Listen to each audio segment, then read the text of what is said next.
the odds are against India in that sense, simply based on international experience. So the odds are against India becoming a high income country. Yes. It's not guaranteed for a very simple reason.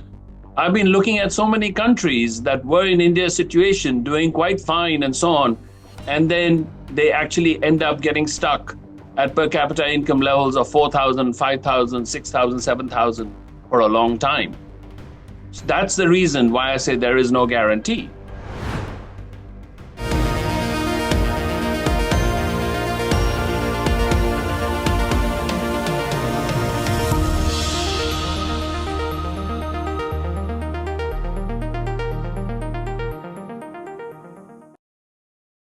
Hello and welcome to a special interview for The Wire.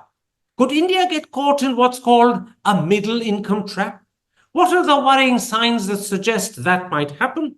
What are the steps necessary to ensure it doesn't? And if they fail, what would a middle income trap mean for the country's 1.2 billion population? Those are the issues I should raise today with the author of the middle income trap concept, the chief economist and senior vice president for development economics at the World Bank, Indermit Gill.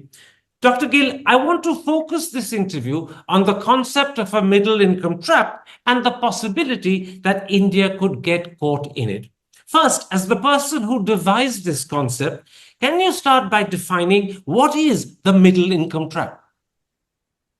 First, I wanted to thank you very much, Karan. And the second thing I want to also say is that the person who came up with this term with me, the title is actually Dr. Homi Kharas of the Brookings Institution now. So he used to be my boss at the time that we came up with this.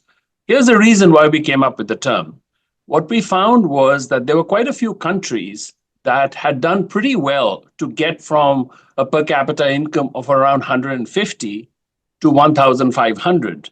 But they were having a lot of trouble getting from 1,500 to 15,000. In each case, this is a tenfold increase in the per capita income. And so we try to sort of understand why is this the case. The ground zero for this problem was actually Latin America, where a lot of countries had actually done rather well in the 60s, 50s and 60s and so on. And they had gotten to per capita income levels of around 2,000 and so on. And then they just stuck around there. And they've had trouble actually getting to per capita income levels that we call high income economies. That is essentially around 14,000.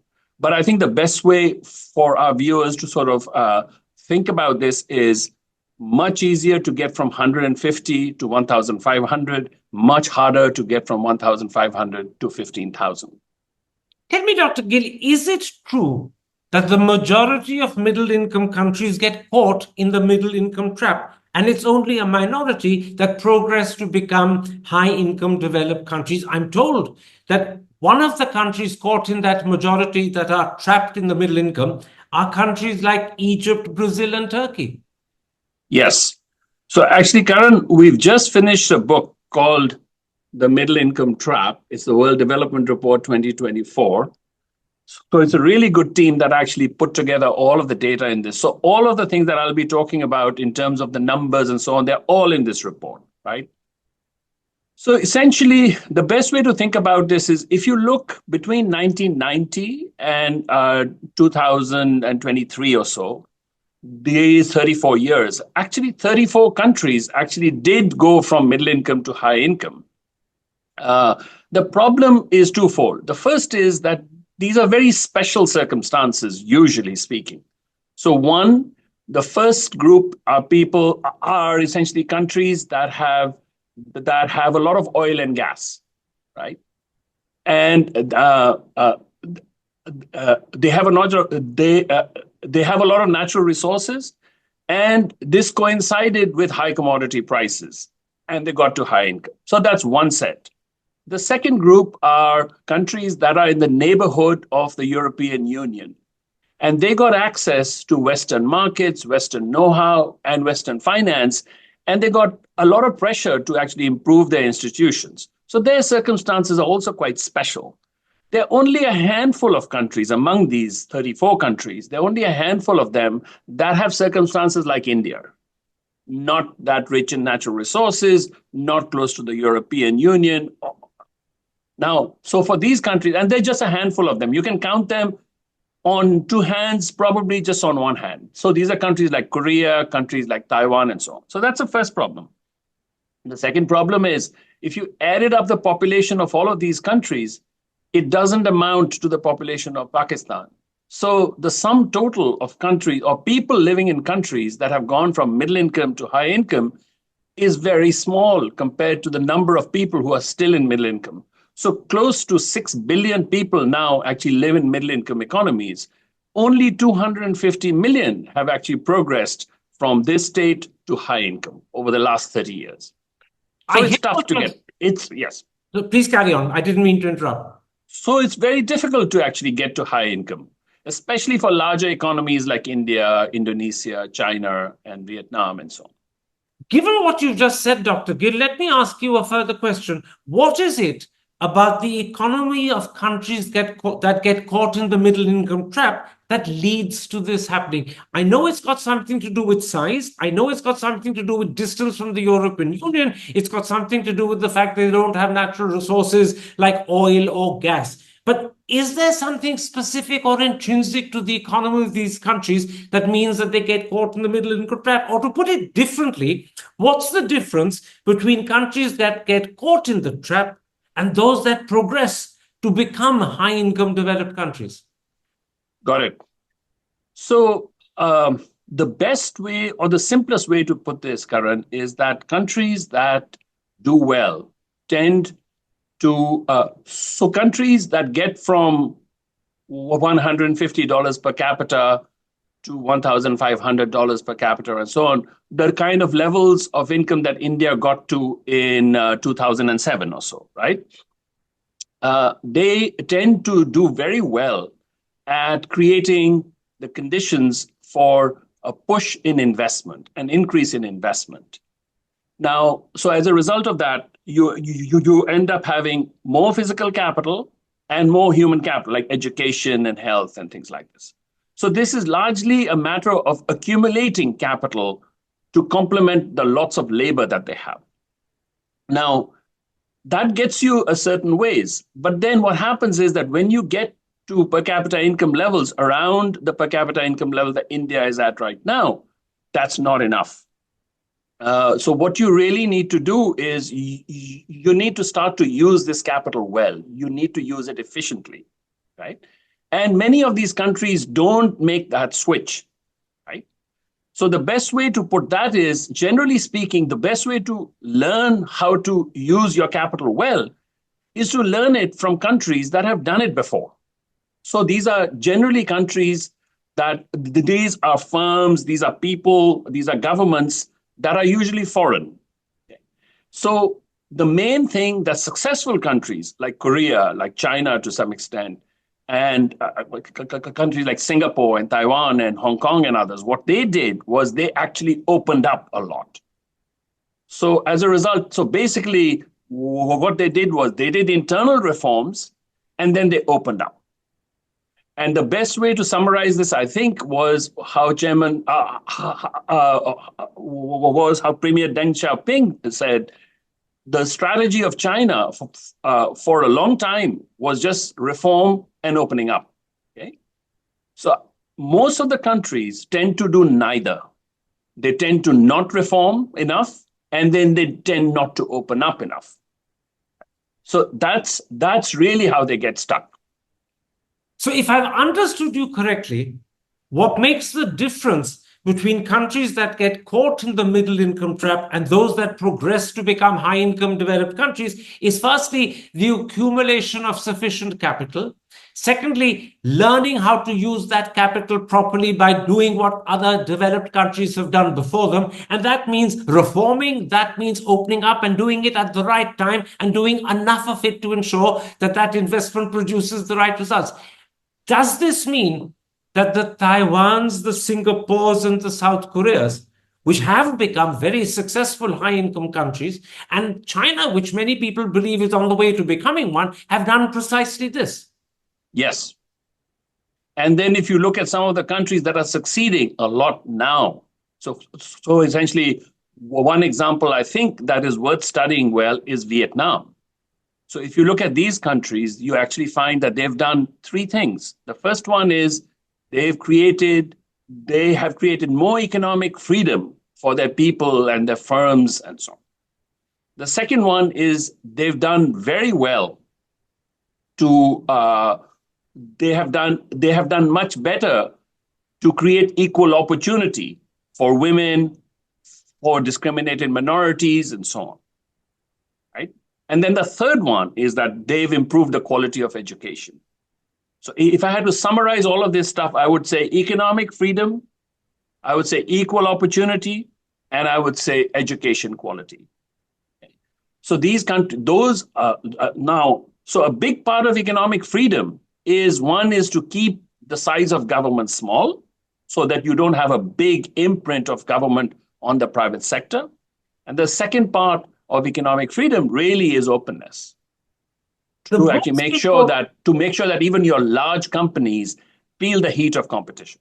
Let me pick up on something that you said, that once you've accumulated enough and sufficient capital, you must learn from other countries how to use it effectively and productively to get the best results. In other words, don't seek to invent the wheel all over again. It's been invented. Learn from those who invented it. They know how to do it. Follow their example.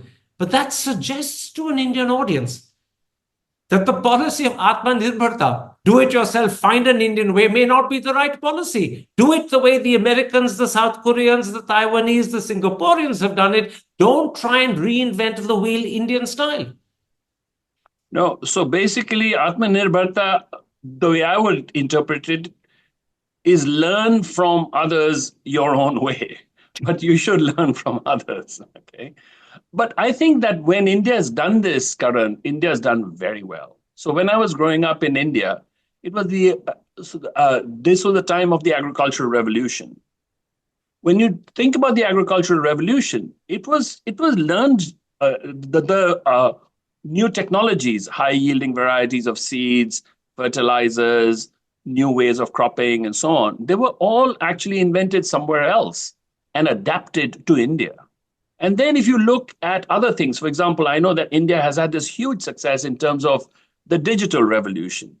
A lot of these technologies are also technologies that came from outside. So these are not indigenous technologies, all of them. But India has found a really good way to adapt them and to not just to import these technologies, but to diffuse them broadly, right? And so I think that India has actually done that very, very well, and India should do more of it. Absolutely. We need to do more of it. We need to do it consciously and deliberately. We need to reach out to the world to get the best that we can learn from the world and then adapt it to suit our conditions, but not seek to reinvent the wheel for ourselves from scratch. Absolutely. So actually, you are putting everything that I want to say, you are putting it better, right? But that is essentially the way to do it. Now, there is a temptation, Karan, to go from investment to what we in this report call innovation, which means try to invent it yourself. This was the mistake that many Latin American countries did. So what they said was, we're going to wall off our economy and we're going to learn how to get more efficient ourselves. We're going to put a lot of money into R&D, into what we call in this report, we call it innovation. What we call the second stage, which is really important, we call it infusion, which is a combination of these two words, which is importing and diffusion, you know? So it's not enough to just import technologies. They have to be then diffused across the thing. I don't think any country has been more successful than India in getting digital technologies from abroad and diffusing them broadly. Okay, so India has had a lot of success, both in the agriculture side as well as on the digital side. I think it just needs to do this across the economy in every darn thing. Absolutely. And as you said, what happened to the Latin American countries when they created barriers and tried to invent the wheel for themselves, to try to create the technology themselves for their development, is a mistake we should learn from. Don't follow that example. Absolutely. And the thing, though, is that, sometimes we tend to underestimate the importance of some of the things that we call efficiency. right? So I'll give you an example. If you look at the United States in 1960, there's a very good study that actually came out a few years back uh, that that uh, looked at the circumstances of the United States in 1960, around the time that it became a around the time that it was becoming a high income country, right? Now, at that time, we actually found they found that 94% of doctors and lawyers were white men. 94%. Okay. If you look at that ratio today, Karan, that'll be closer to 50%. Now, it happened very, very quickly between 1960 and now, right? You had this big drop from almost 100 to closer to half, right? It didn't happen by accident. It happened through equal opportunity legislation, both for women as well as for minorities. In the case of the United States, it was black men. Okay. Now we can think of very similar circumstances in India too. That's one way to use your human capital much better. Okay. So you get a huge increase. How huge? Between 20 and 40% of the GDP in the United States today is because of that. Okay, so about a third. So imagine when you're talking about Viksit Bharat and so on, but imagine if you do this, you actually put in place this equal opportunity legislation and so on, and actually implement it. I know that lots of laws are on the books already, but they're not implemented nearly as well as they are, say, for example, in the United States. You get a massive bang from the same amount of human capital that you already have. Of course, you need to improve that too. But if you want short-term gains, that's the best way to get them. That's one, right? Let's at this moment focus a little sharply on the situation facing India today. At the moment, India has a per capita income of around $2,500. Would I be right in saying that makes India a lower middle income country? Yes. So the way that we define a lower middle income country is a per capita income between around 1,200 and 4,500. So India is smack center of that right now. Okay. Now, then between 4,500 and 13,500 or 14,000 is upper middle income. China is at the upper end of that. And when you cross 13,500, you become a higher income country. In a very frugal sense, right? Because a high income country, by our definition, has a per capita income of 13,500. The high income country that everybody aspires to, or the leader, is the United States. It has a per capita income of 80,000. So India's per capita income right now is around 3% of that of the United States. When we say that it had a per capita income that we call high income, it would still be less than a quarter. It would be less than a fifth of that of the United States. Absolutely. 13,500 is simply the threshold beyond which you begin to be technically considered higher income. But countries like the United States have incomes per capita of 80,000. Sorry, in fact, it's $81,600. That I understand. Now, let me put to you a point made to me recently in an interview by Ratin Roy, a former member of the Prime Minister's Economic Advisory Council. And a very smart guy. Well, I'm glad you think so. He told me that he increasingly fears that India is going to get caught in a middle income trap. That was the entire purpose of the interview he gave me, and it was also based upon an article that he'd written a couple of days earlier for the Economic Times. As someone who understands the Indian economy intimately, do you share his concern that India could get caught in a middle income trap? So I think I'm more optimistic than him. Here's the reason why. The first is that we find that growth slowdowns do happen in middle income, but not at the per capita income level that India is at, unless these countries make mistakes. And I don't think India is making a lot of mistakes. So actually, the growth slowdowns that happen, they happen a little bit later when countries get to the middle of upper middle rather than the middle of lower middle. That's so actually, around $7,000 or $8,000 per capita. Exactly. Exactly. That's when the likelihood of a growth slowdown actually almost doubles. So India has a ways to go, and the second thing that I see is that India's potential growth rate is around 6.5%, and is very nicely equally distributed between productivity growth, investment, and increase in labor. Right. So I actually feel fairly optimistic over the next decade or so. Right now, what uh, so What I think happens what then? concerns people, Well, I what think what happens concerns, after? sorry. Can I interrupt and ask, what happens after the next decade? What happens once India reaches the middle of the middle income level of $7,000 or $8,000 per capita? What happens then? Are there question marks on the horizon at that point? Or are you still optimistic that we will carry on and cross 13,500? So, so I think that's where the concern is, because what happens is that India also has India right now. Uh, so I think India is in probably the uh, the most the most. So I think it is in the prime shape in terms of development. It's in the best shape it's likely to be for a long time. Here's what I mean. India for the next decade or so is going to have relatively low population dependency ratios. So a large share of its population is actually of working age, right? So that's a big plus.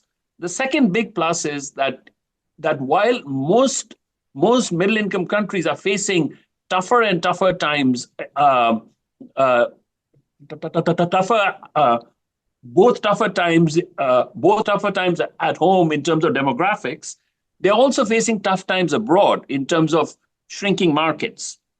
India is actually in a better place because a lot of the world is looking for alternatives to China, and India actually has this window in which it can get a large chunk of that business. The third advantage that India has a huge diaspora. And so actually as a result of that, I mean tends to be a big that tends to be a big connector between the domestic and the international. For all of these reasons, I think what worries people is that India is not moving fast enough. It's not that India is not moving in the right direction. And so we all think of this next decade as a very important time for India. So this is not quote unquote India's time nearly as much as it is that India is running out of time. But you began your answer by saying that you're concerned about what could happen to India when India gets to per capita income levels of 7 and 8,000. It's not there as yet. It's only 2,500 at the moment. But you're worried Yes. about what would happen when it gets to $7 and $8,000 per capita income levels. Now, after that, you went on to identify three advantages India had, and I've heard them. But do your concerns still exist when India reaches that 7,000, 8,000 level? Or are you saying to me that because of these advantages, your concerns will disappear? Which of the two? No, I am concerned that India will get to those levels. India will probably get to those levels a little slower than I would like India to get to, based, for example, on the pace that China had at this time, based on the pace that Korea had for 50 years. Korea sustained growth rates of 5+% for 50 years. India has done it so far for 15 years. So India has to sustain 5+% growth rates, per capita growth rates, Are you for worried that at least another 15, are if you not another saying 25. are you saying, Dr. Gill, that you're worried that it cannot sustain 5+ or 6+ growth rates for more than 15, 20 years? In other words, it can't equal Korea's record of holding them for 50 years. Is that your concern? Yes, without those three things that I mentioned: greater economic freedom, much more aggressive, much more, much more aggressive efforts to ensure equal opportunity and use the human capital that we have better. And then the third thing is to actually invest massively in education. So, in other words, what you're also saying is the fact that for the last 3 years, we've grown at levels of 8.2%, 7%, and 8.7% is no guarantee that by 2047 we will be, as the Prime Minister proclaims, Viksit Bharat.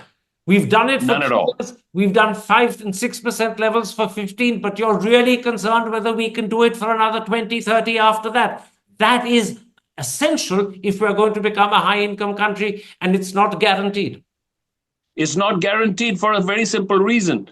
I've been looking at so many countries that were in India's situation, doing quite fine and so on, and then they actually end up getting stuck at per capita income levels of 4,000, 5,000, 6,000, 7,000 for a long time.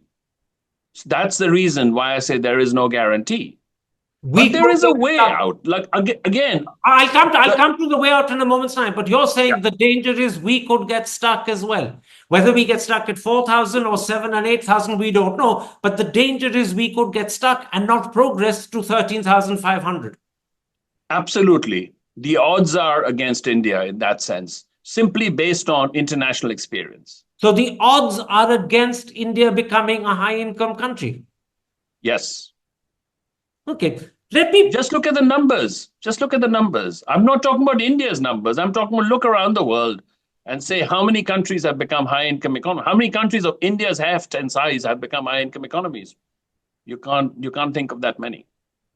Let me at this point quote from the report you held up a moment ago. It's been recently released in August and it's called the World Bank Report 2024, The Middle Income Trap. It says about India that it could take as many as 75 years to attain just 1/4 of the United States per capita income. I'll just repeat that for the audience because I think it's a very important point you're making. It could take 75 years to attain just 1/4 of the United States per capita income. At the moment, India's per capita income is $2,500. The US per capita income is $81,600. 1/4 of the US per capita income is $20,400. And what you're saying is that it will take India 75 years to increase its per capita income from $2,500 to $20,400. That, to most Indians, is a very depressing bit of news. Well, it shouldn't be depressing because it's a very mechanical exercise, Karan. Basically, we have a growth model and we put in growth rates for India and for the United States and for a whole bunch of countries based on what their growth rates have been for the last 5, 10 years or so. Okay. And essentially, based on that, what we find is countries like India and Indonesia. India has a lot of company in terms of the main thing that comes out of it for countries that are doing well today. These countries will gradually close the gap between the US and them, but this is going to be way too slow as compared to their aspirations. Way too slow. So to go back to the numbers that you And mentioned, also, it's if I may not the interrupt, case. way too slow for their democratic character. People begin to get impatient with poverty. They don't like to be lost in poverty forever. Both their democratic character and their demographic character, because you have to remember that all populations end up aging, and that catch up becomes slower, not faster. So you have this window during which you have to catch up, right? With the And window, can I interrupt again? Forgive me. The yes, sir. window is not going to be open for that long. The Yes. demographic dividend is not going to last more than another 15, 20 years. Meanwhile, Yes. the average age of the population is also steadily increasing. It's gone up from roughly 17, which it was in the 1970s, to 28, 29 today. So in 15, 20 years from now, when we will still be well short of 25% of the US per capita income, we'll still be very well short of it. Will time have possibly run out for us in terms of the demographic dividend? So I really like the fact that the Prime Minister actually put this objective of Viksit Bharat, right? I like the fact also that this wasn't specified too narrowly because you can specify it in many ways. You can specify it in a way that the World Bank actually specifies it in terms of a threshold of income above which you are high income. you can specify it as a share of US per capita income because I think that the US will remain the standard in a sense of a high income economy. There are only 25 million people who But can live I in interrupt? countries that have, sorry. You're very deftly not answering my question. My No, no, question no, is I'll answer not your how the question. Prime Minister defined it. It's are we likely to run out of the demographic dividend, which will only last another 15, 20 years, well before we reach even 1/4 of the US per capita income? The dividend will end in 20 years. You say it will take us 75 years to reach 1/4 of the US per capita income. So will the dividend have run out well before we get anywhere near 20%, 25% of the US position? Yes, unless you make some changes. But these changes are well within India's capacity to make. What are the That's the changes? reason. What are the Sorry. changes? What are the changes? So, like I said to you, India right now, if you look at India's economic freedom, or how much does India provide in terms of economic freedom? I mean, we are politically free, but we are economically only half free. If you look at the indicators of economic freedom that a lot of people accept as reasonable, right? So, for example, if you look at India's score on the Freedom House on the uh, the index of economic freedom that is put out by the Wall Street Journal and Heritage Foundation, India is about half free. So India's score is about 50. And India's score has not moved for the last 5 years. What would be necessary to increase our economic freedom? And I'll emphasize at the moment you're talking about economic freedom. Can you think of 2 or 3 critical steps that will improve our economic freedom? Yes. So the first one, of course, like I said, is openness. If you look, for example, at a country that has improved its economic freedom in the last 5 years, that is Vietnam. Vietnam and India were both ranked around 130th in 2019. Today, Vietnam is ranked 80th. India is still ranked 130th. What is A the second massive step? improvement. What is the second step? And the second one is a much more conservative fiscal stance. So, for example, if you look at Vietnam's debt to GDP ratio today, it is around a third of that of the United States, a third of that of India. Now, this is a very important thing because what happens is that if the government borrows a lot in domestic markets, there is that much less to borrow for private enterprise. There are only a few enterprises in any country at India's per capita income level that can borrow abroad. So all of these enterprises have to borrow at home. If the government is borrowing, that means it's raising the cost of that borrowing. And as a result of it, private investment declines.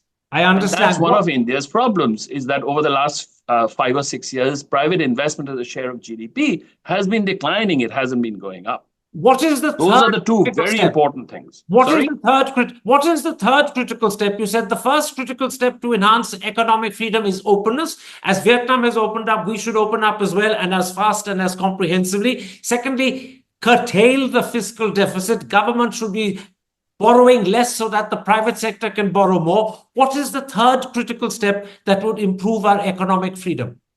So the third one is what we would call that, you have to change the regulations that slow down productivity growth. So these are productivity reducing regulations. You have to change them. And we actually spend a lot of space in the World Development Report on this too. Now, essentially, the best indicator of this would be how how dynamic is private enterprise in India. Right now, Karan, it's not very dynamic. Here's what I mean.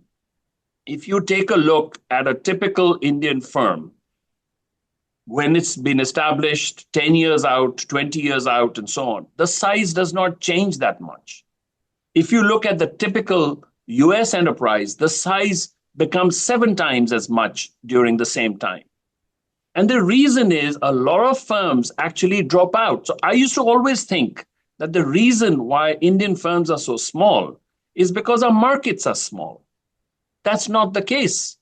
Indian firms are small because the firms that are low productivity firms don't drop out and free up the capital and free up the skills and so on for firms that are higher productivity firms. So That's the real problem. So we need a system whereby small firms that are not successful can close down, and their enterprise as well as the people working for them can move to bigger, more successful firms. In other words, we need what is called an effective exit policy that is not regulated and conditioned the way it is at the moment. That is the best indicator of making sure that you create the conditions. If you create the right condition, that indicator will change. That indicator will show that small firms that are doing well grow, and small firms that are not doing well exit. Okay, And that's they should not be happening allowed in India. And they should be allowed to exit when the time is right for them to do so, not retained and protected and cosseted and preserved when they are ineffective. Absolutely. They have to face the right incentives, and the right incentives really come from balanced regulations. Show me the incentive and I'll show you the outcome. If you have that, if you continue with that incentive, the outcome will be the same as before. This is what Charlie Munger said. Show me the incentive, I'll show you the outcome. Okay. Now, we've discussed 3 steps that will enhance India's economic freedom. Do we also need side by side to enhance India's political freedom?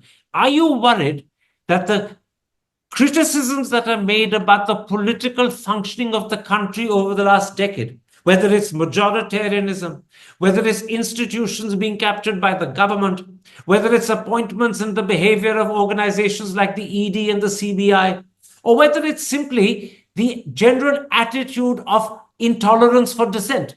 Do we need to improve political freedoms to create the space and incentive for economic growth? So I don't know enough about Indian politics to answer that question. I don't know enough, okay? But I'm not going to dodge it entirely, all right? So I'll tell you, the first thing is, I think what is related to all of this is the conditions for economic participation of minorities, okay? I think, so I'm now coming to the second point that I mentioned, which is to make sure that India uses the talents of people well, right? If you don't use the talents of people well, you will actually end up not reaching the high income levels and so on. You will not be doing all of the things that you need to do to make sure that you take advantage of all of these things before the demographic dividend disappears. So you have to allocate talent to task in a more efficient way. It should not depend on whether or not somebody is from a minority or somebody is a woman and so on. That's the second part that I'm saying. And by the way, the gains to that are massive, are massive. The second point that you mentioned, which is the point about, I think, the only thing I would speak about in terms of political aspects and so on, take a look at the indicators of the control of corruption,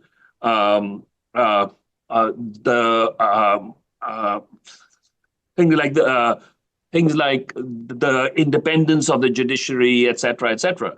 These indicators are important gauges for seeing whether or not India is moving in the right direction.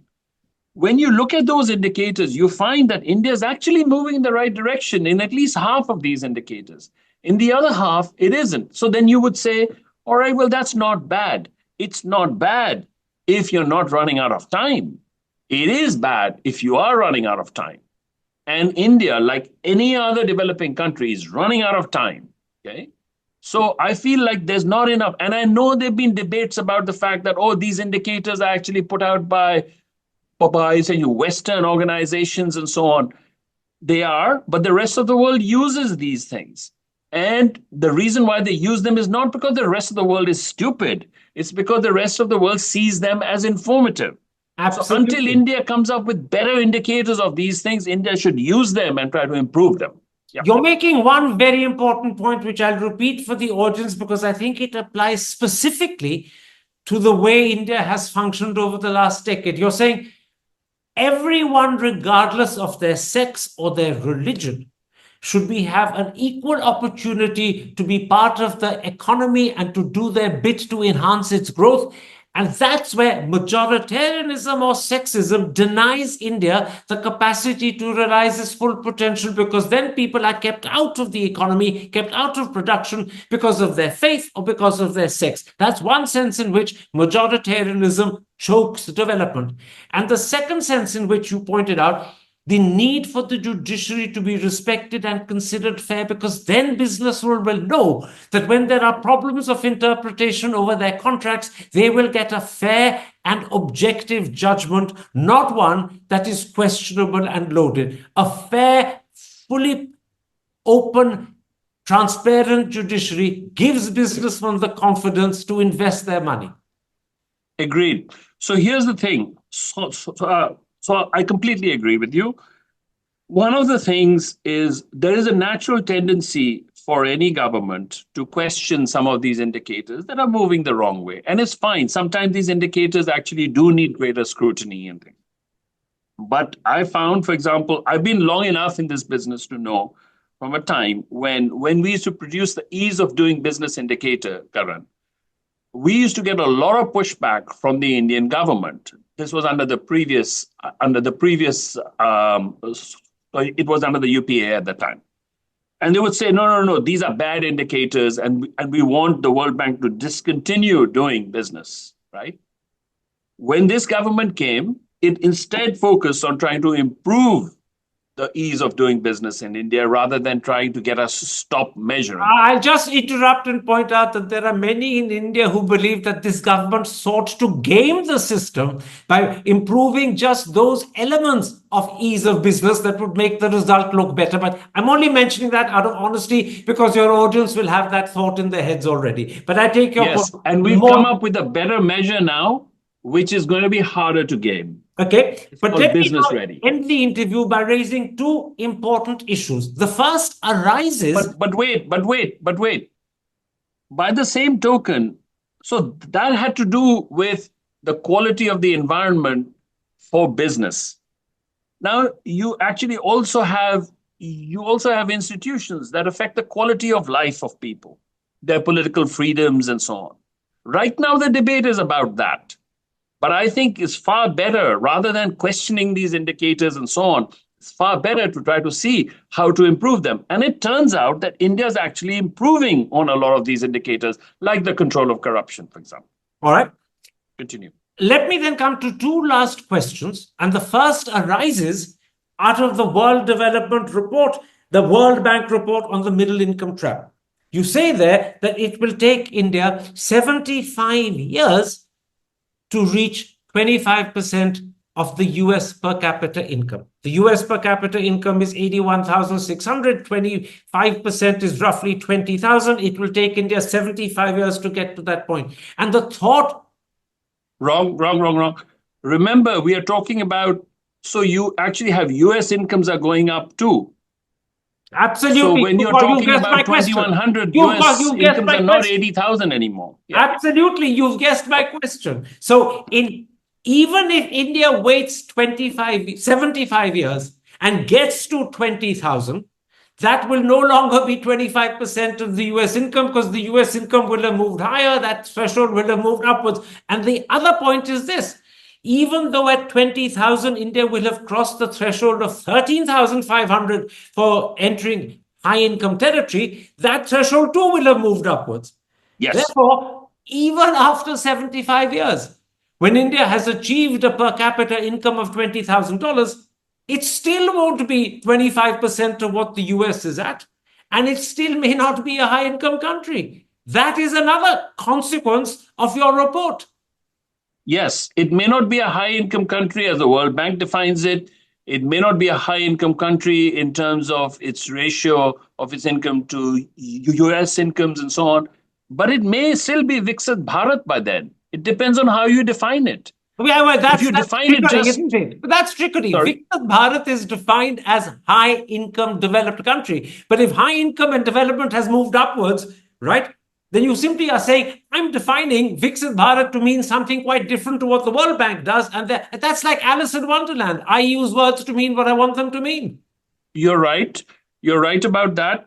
I like this debate. It's really good that this debate is being had in India because it means that people are paying attention to this.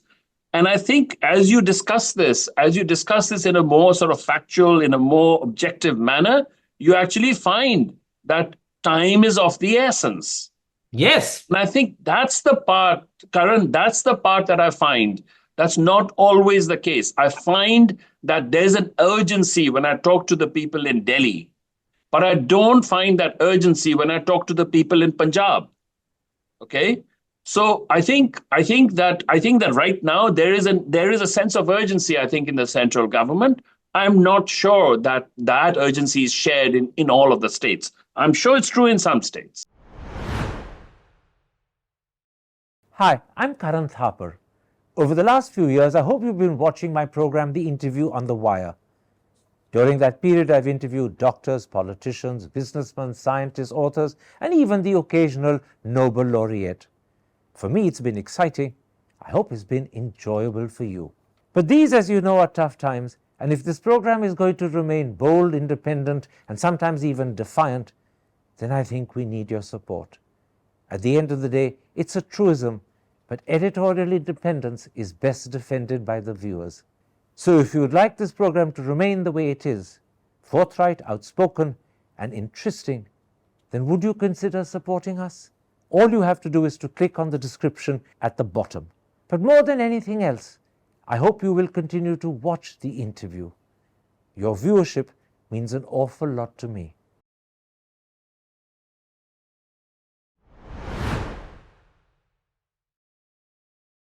Finally, if India does get caught in the middle income trap, what will the future look like for its 1.2 billion people? And I'll add for the audience that 1.2 billion is what the 2011 census claimed. Most people Yes. believe that now in 2024, the population is a lot closer to 1.45, maybe even just under 1.5 billion. But the question remains the same. If we get caught in the middle income trap, what will the future look like for India's 1.2 or 1.45 billion people?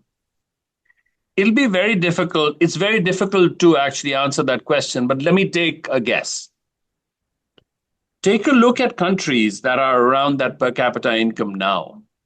Okay. And say, let's say, for example, let's take China, right? And you say, India could be at the same per capita income level as China, which is around 12,500, 13,000 right now. And let's say that India only gets to that by the end of this century, right? How bad would it be? The answer would be for the top part of India's population, the 400 million people, I think it'll be pretty good. But for the billion Indians who are not at the top, it won't be good at all. And I think that's really the question. That's how I would think of as Viksit Bharat. I would look at what are the conditions of the standards of living, the aspirations of people, the amount of hope that they have, and so on for that bottom billion in India. Okay.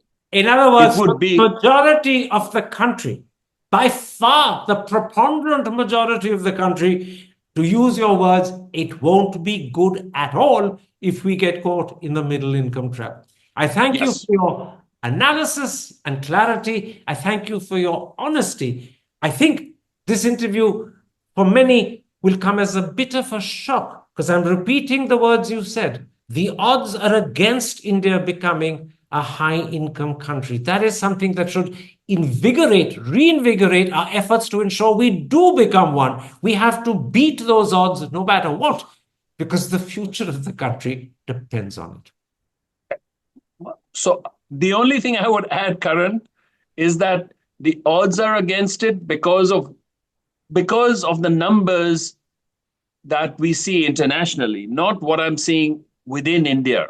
Okay. However, three things, like once again, I want to repeat, these are three things that India has within its control. Economic freedom, go from half to 2/3 free. Okay, just so The that'll do second, it. The second one, equal opportunity. Go from just a third of women, go from a point where female labor force participation is just a third of that of men to just about half. Okay, and that will give you a huge return, about 20 to 30% of GDP. And the third? And then the third one, as I said to you, is that you have to have a huge improvement in education. This government and India generally is very good at what I would call horizontal initiatives. Like, for example, unification of the taxation systems. Like, for example, digital, like a huge digital revolution and so on. Like, for example, the infrastructure improvements over the last 10 years, massive, massive.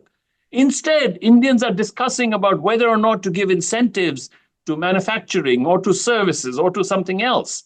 So rather than thinking like that, we should be thinking like this. And the next big horizontal initiative should be in education. I've been convinced by my friends like Rukmini